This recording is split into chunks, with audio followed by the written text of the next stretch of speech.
So I thought today I'd talk about a solstice ceremony that you can do with a fire. In fact, this is a fire ceremony you could do at any point, and in fact, you know, ceremonies themselves, you'll see a post further down on this, they can be all sorts of things. The solstice is such a good time to do a ceremony. Obviously, it is the time in the pagan calendar where we see the end of the year and obviously the bringing in of the light. So after the 21st, the light starts to come in. So it's a really great time to do some work in terms of letting go of those things that you want to let go of that don't serve you, and really inviting in with prayer and intention the qualities and the things that you want to manifest in the next year.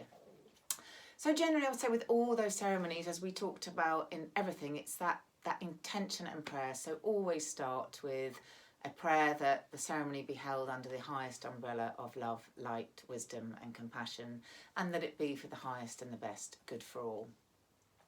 So I would always start this with a fire, with lighting grandfather fire, and I try to do this without using firelighters. Now I don't know if it will work. I've got here, you probably can't see it, but there's some birch bark that I've collected that I'm hoping is going to light. So this isn't the actual ceremony. I would have, done some prayers. I would have called in on my drum and called in the spirits to come and assist me. But after I've done that, I would then light the fire. Now I'm going to see if this lights, and I'm hoping it might do without the benefit of firelighters. It doesn't look like it's going to. Birch bark is often really good as a sort of firelighter. Oh, it looks like it might do. We'll see, because it's got lots of oil in it, so it can really go well.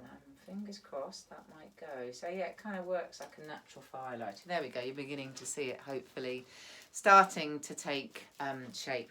So what I always do, when you light a fire, it's generally I would wait till it gets going a bit more. But once you feel the fire has really grandfather fire is really inhabited, is where I would make an offering, but I'm going to do that a bit sooner. So always with a fire, and you can see that's really, like I say, birch bark, dried birch bark is great. I would usually give tobacco to it, and I would just connect with the tobacco, ask that the spirit of the tobacco as a prayer plant takes my prayers to where they need to go into the fire, and I would introduce myself to the fire.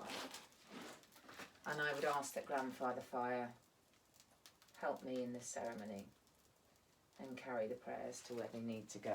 You can see that's lighting really well now. Other things that you can do before you start is give offerings to the fire as well as tobacco. There's all sorts of things. So sometimes flower petals or flowers are really good. I would normally say wait till it's a bit more going. Dried herbs, so things like rosemary is good. This is some bay leaves that I dried earlier in the year, and I'm putting them on. And you can, of course, use resins. Things like copal are good. All of those you can sort of feed the fire before you start. But then once your fire's going, the things that you can do. So one of the things that you can do is write down maybe about qualities about yourself or things that you are really ready to let go of. And I might write those on a piece of paper. And again, I would wait till the fire's going. And it might be things that you're working on yourself, and I would hold them again, really hold them to my heart. And then when the fire's ready, is offer these to the fire and ask that the fire take these qualities to a better place. And each time, so really doing that with intention, is feed those in. And once you've let go of something, the idea is then that you have made space and you're bringing something new in. So I might use different colours to write down the qualities that I really want to manifest in the years to come. And I might put those on the fire as well. But, taking your time with this. The other thing that you can do rather than work on qualities is really look at, this is more about probably bringing in, but you could do the letting go of in the same way, is visions, that a vision of yourself rather than things. It's maybe really picturing yourself as you want to be in the next year to come, with all the things that you want manifested. And I think if I were doing that, I would do that with a drum, and I would just drum with the fire, asking that the fire and the drum work together, and just really hold that vision strongly in my heart.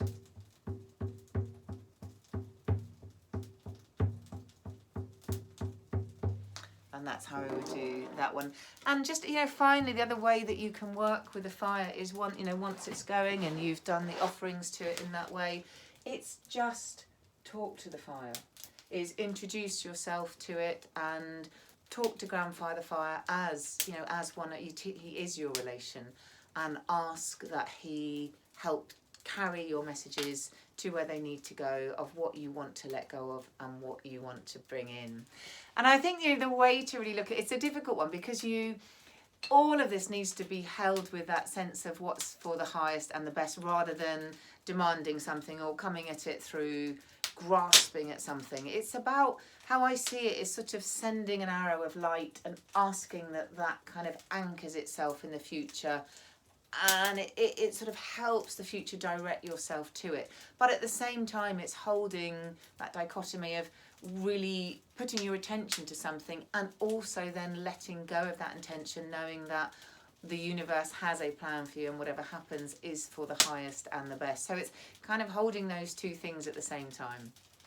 And after you've finished with the fire, it's give thanks to all the spirits that came to help you. Give thanks to Grandfather Fire for everything. And let go of the ceremony.